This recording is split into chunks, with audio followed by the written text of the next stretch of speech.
Depuis quelques semaines, Canva a sorti le Canva Code.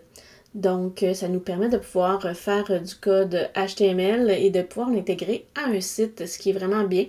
Moi, c'est ce qui m'intéresse, c'est la façon que je vais vous le montrer aujourd'hui, comment l'intégrer à un site web. Mais il y a façon de faire autre chose avec et de rester toujours dans Canva. Donc, pour y aller, on va dans IA Canva. Et là, on peut créer une image, rédiger un document ou coder pour moi.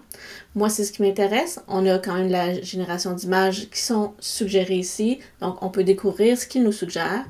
Je vais aller dans coder pour moi. Et là, j'avais décidé d'y aller avec un minuteur compte à rebours et d'y aller vraiment avec la suggestion qu'il me donnait. Je pourrais changer le texte, mais j'avais décidé d'y aller de cette façon-là et j'ai fait générer.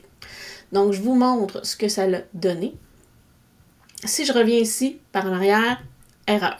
Je retourne ici, puis je fais « Ah, où sont rendues mes anciennes requêtes? » Il faut aller dans « Ouvrir le menu » et aller chercher nos anciennes requêtes qui sont ici. Donc, mon ancienne requête est bien là. Et voici ce que ça avait donné en version 1 avec ce que lui avait suggéré. Donc, la thématique de méditation ne m'intéressait pas. Puis, je voulais vraiment avoir un 15 minutes, mais j'aurais pu avoir 5, 10, 15, 20, le nombre de minutes que je veux. Je peux avoir une minute. Je peux lui redemander ce que je veux. Donc, on relance la requête. À ce moment-là, je voulais une thématique ananas avec un visuel couleur vert forêt et orange. Donc, j'ai relancé et il m'a donné encore du code pour donner ça ici.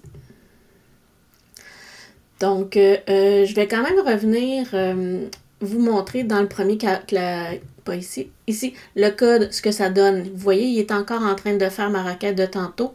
Donc, c'est ça le code qu'il génère. Ça peut prendre de quelques secondes à quelques minutes. Il faut être patient. Puis, des fois, ça se peut qu'il arrête en plein milieu de dire que ça n'a pas fonctionné. Est-ce que c'est un problème de Canva? Est-ce que c'est un autre problème? Je ne le sais pas.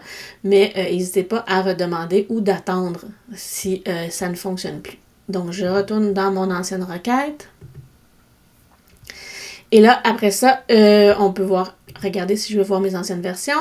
Il m'a donné la version ananas que je lui avais demandé, mais je voulais qu'il soit plus apparent l'ananas, donc, et je voulais qu'il disparaisse au fur et à mesure que le décompte se faisait. C'est ce qu'il fait en fait, là, il pulse, donc si je peux estimer, il pulse et disparaît de plus en plus jusqu'à avoir presque plus de visuel là, après 15 minutes. On pourrait, j'imagine, là, on dit alerte sonore, on peut oui ou non l'activer, là, mais j'imagine qu'on pourrait lui dire qu'on veut une autre sorte. Donc là, j'avais mon ananas, je trouvais qu'il ressemblait à une carotte, je lui ai redemandé de me générer quelque chose qui ressemblait davantage à un ananas. C'était plus ou moins satisfaisant. Donc là, je pourrais repartir complètement une requête et lui donner des critères là, plus précis, mais ce n'est pas grave là, pour ce que je voulais vous montrer aujourd'hui. Et je voulais qu'il fasse toute la page parce que si on le met dans une présentation ou sur un site, en ce moment, il est comme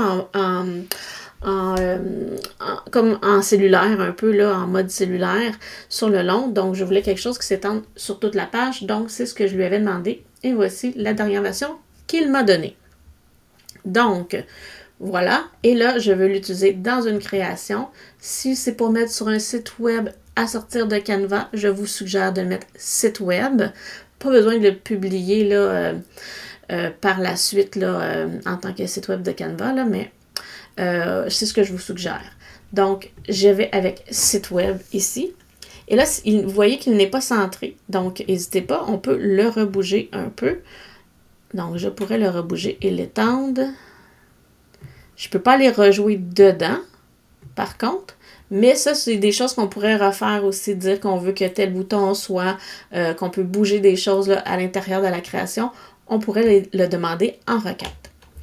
Donc, ce que je veux, c'est le partager. Ce que je veux, c'est le code HTML. Donc, j'y vais avec afficher tout. Et là, je fais intégrer.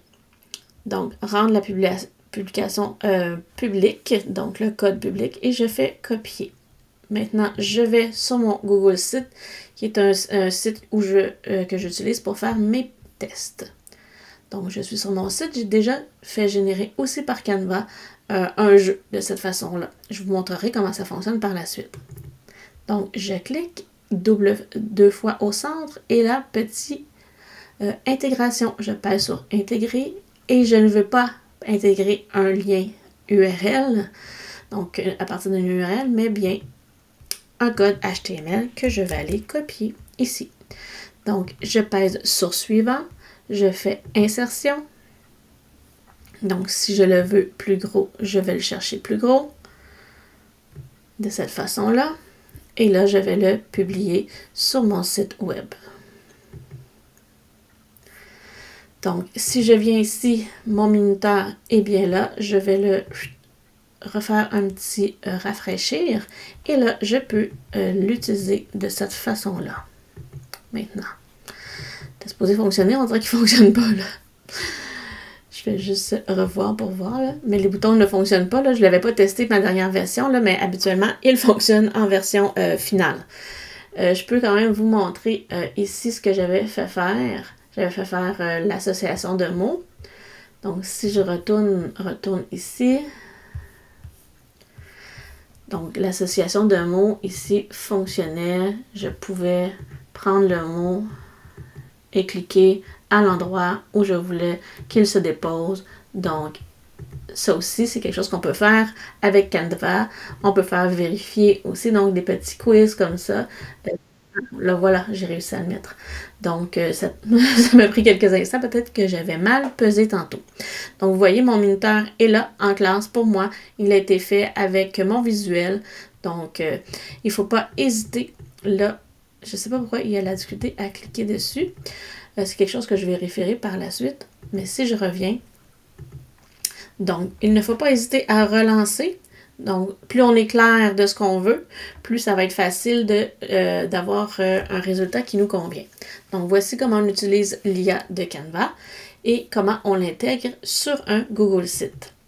Donc, si je retourne dans Canva, je n'ai plus la discussion, je n'ai que mes visuels que j'ai créés. Là, je n'ai créé plusieurs parce que j'ai fait plusieurs tests. Mais si je retourne dans IA Canva, je peux retomber sur, excusez-moi, dans coder pour moi, je peux retomber sur mes anciennes requêtes de cette façon-ci. Ne pas oublier parce que sinon on cherche un peu longtemps où sont nos anciennes requêtes.